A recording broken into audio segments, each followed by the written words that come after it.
Welcome to gossips garage. BC bill అంశంపై కాంగ్రెస్ తొంగరపడుతుందా? ఆఘ మేఘాల మీద ఢిల్లీలో ధర్నా చేయాల్సిన అవసరం ఏంటి? ఈ ప్రశ్నలు ఏ రాజకీయ విశ్లేషకులకు ఇతర పార్టీ నేతలు సంధిస్తున్నవి కాదు. కాంగ్రెస్ నేతలు స్వయంగా తమకు తాము సంధించుకుంటున్న ప్రశ్నలివి. అంతేకాదు, ఈ ధర్నాతో ప్రజల్లోకి తప్పుడు సంకేతాలు వెళ్తాయన్న అనుమానాలు సైతం వ్యక్తం చేస్తున్నారు. అసలు ధర్నా విషయంలో కాంగ్రెస్ నేతలు ఎందుకు ఆలోచనలో పడ్డారు?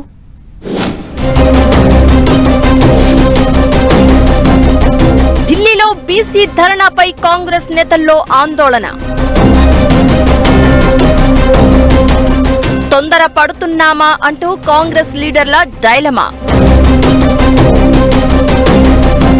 ప్రజల్లోకి తప్పుడు సంకేతాలు వెళ్తాయన్న అనుమానాలు.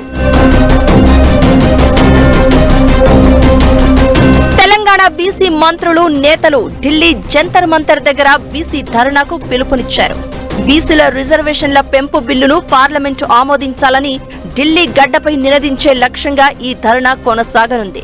CM Revanth Reddy, deputy CM Bhatti Vikramarka, PCC chief Mahesh Kumar కూడా ధర్నాలో పాల్గొననున్నారు. అయితే కొందరు కాంగ్రెస్ నేతలు మాత్రం ఈ బీసీ ధర్నా విషయంలో ఏమైనా తొందర పడుతున్నామా అనే డౌట్ వ్యక్తం చేస్తున్నారట.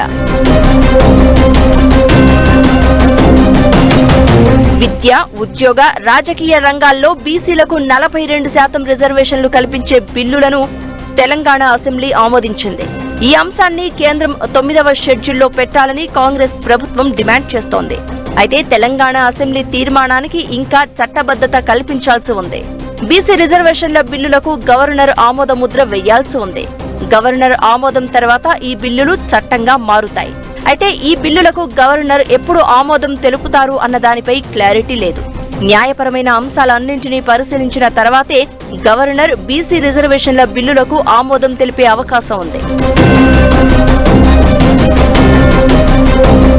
గవర్నర్ ఆమోదం తెలిపిన తర్వాత అప్పుడు చట్టంగా మారుతుంది. ఆ విషయాన్ని అధికారికంగా కేంద్ర ప్రభుత్వానికి తెలియజేయాల్సి ఉంటుంది.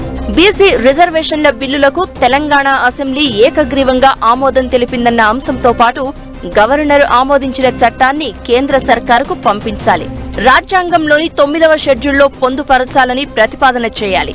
ఇప్పటివరకు అసెంబ్లీలో బీసీ రిజర్వేషన్ల బిల్లులు ఆమోదం పొందడం తప్ప మిగతా ప్రొసీజర్ ఏమీ జరగలేదు.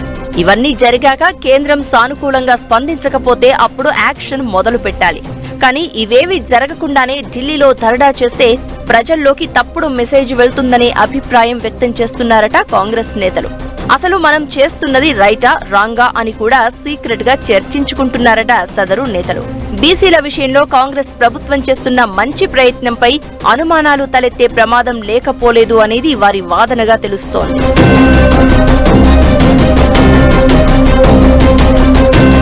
ఏదేమైనా ఢిల్లీ గడ్డపై బీసీ గళం వినిపించేందుకు తెలంగాణ బీసీ నేతలు కదం తొక్కడంపై ఎన్డీఏ సర్కారు రియాక్షన్ ఎలా ఉంటుందో చూడాలి మరి.